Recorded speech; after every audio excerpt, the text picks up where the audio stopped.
What's up, y'all? It's your boy Cole Rain Downscale, aka Young Threezy, back again with another little anime analysis, particularly One Piece. Y'all know I fucks with One Piece heavy. Uh, and right now, manga spoilers for you anime onlys. We're in Wano. You know the Kaido Luffy fight.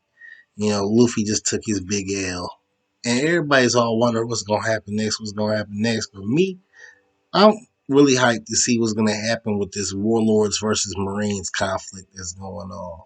Now, if you don't remember, you know that the Shichibukai system, the seven Warlords of the sea, it's been kaput. They had King Cobra of Alabasta and King Riku of Dressrosa come up, tell they sob stories, and all of a sudden all hell's broke loose. Lil Kobe about to try to shoot the ones with Hancock. Hey, I'm rooting for Kobe. Hey, don't sleep on Kobe, bruh. Kobe for Cockers Hockey 2021. But anyway, I digress. And you know the person I feel the most sorriest for in this whole warlord shit? Buggy. Buggy Sama. Buggy D Clown. My Captain Buggy. I feel so sorry for Buggy because Buggy is doing one thing with this warlord shit, or was doing one thing that none of the other warlords seemed like they was capable of doing. Buggy was warlording right. In theory, a warlord is supposed to keep little pirates in check and kick off some money to the world government in exchange for their pardon. This is not unlike the letters of Mark. I probably just showed my ignorance there, but yeah, real life privateers were pirates that were basically sponsored by the government, the British, the Spanish, the Portuguese, some of them old world European powers. They said, hey, you can go plunder our enemies. You cut us a little piece of the take, and we're going to act like we ain't see shit because it was beneficial until it wasn't. And the funny thing is, just like in One Piece in real life, that eventually ended pretty much the same way. The same pirates that they had out there, plundering their enemies for them. Eventually, when pirating got really unpopular and shit, they turned around and started hitting their ass up. Like, we can't trust these pirates. It's the same shit.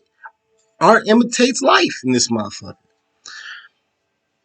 But I felt like Buggy was doing pretty much what he was supposed to do. Let's look at what we know about Buggy first and foremost. Like just from his whole portrayed personality and his feats. When we met Buggy, he was in Orange Town, just with a 15 million berry bounty, just doing little petty shit,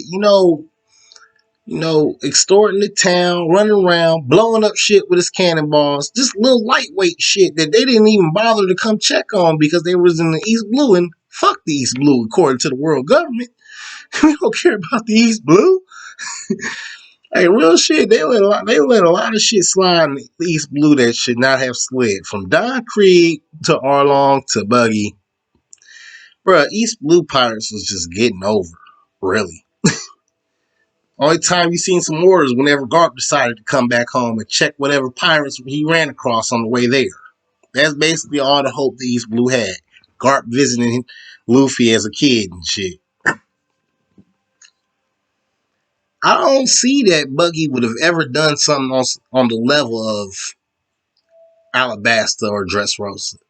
I feel like what was Buggy doing? First and foremost, let's not sleep on what Buggy accomplished as a warlord.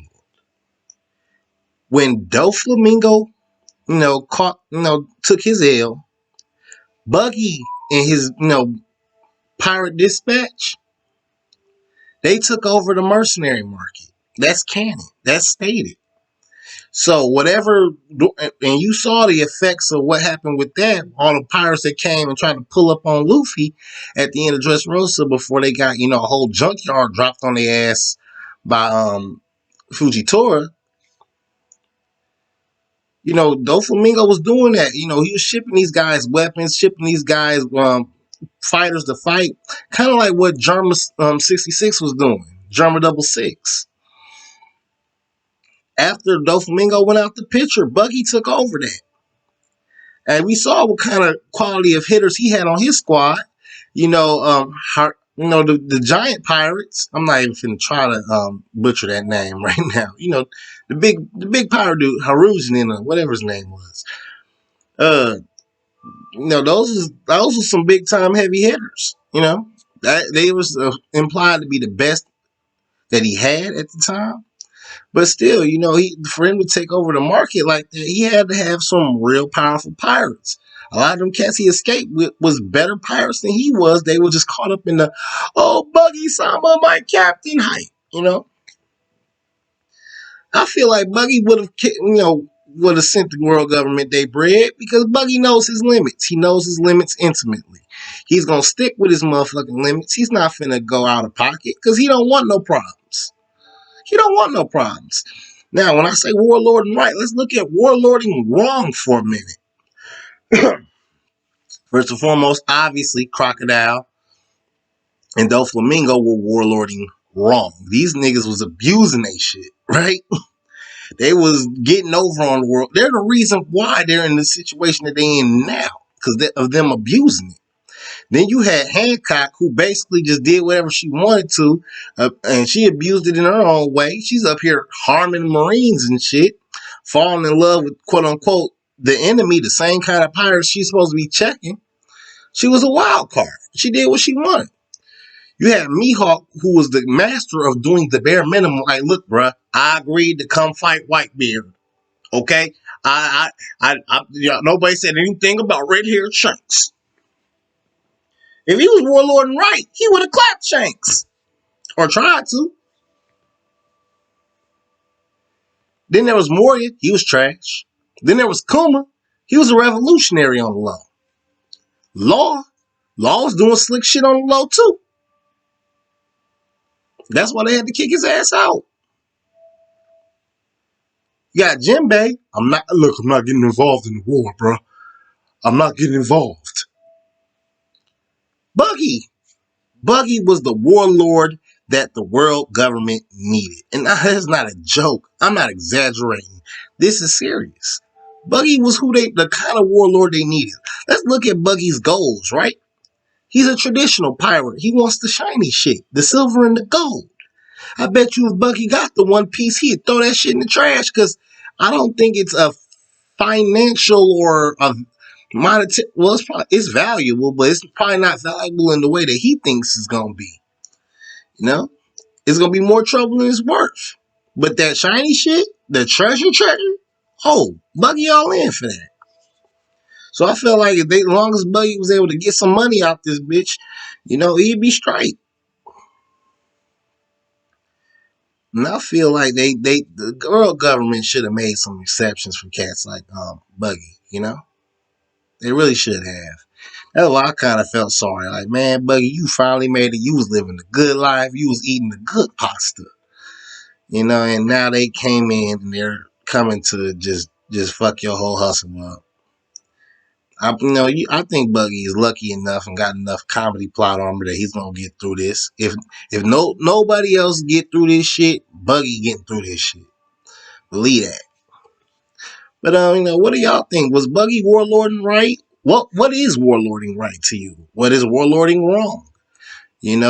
Should the world government have made exceptions for people like Buggy? And I also make an argument about they should have made an exception for Mihawk too, but that's for a whole different reason. But I'm saying Buggy was the warlord that warlords needed. Because I honestly feel like through his escapades, I feel like he was keeping little pirates in check. It would be in his best interest to do so. And Buggy all about his self-interest. But what do y'all think?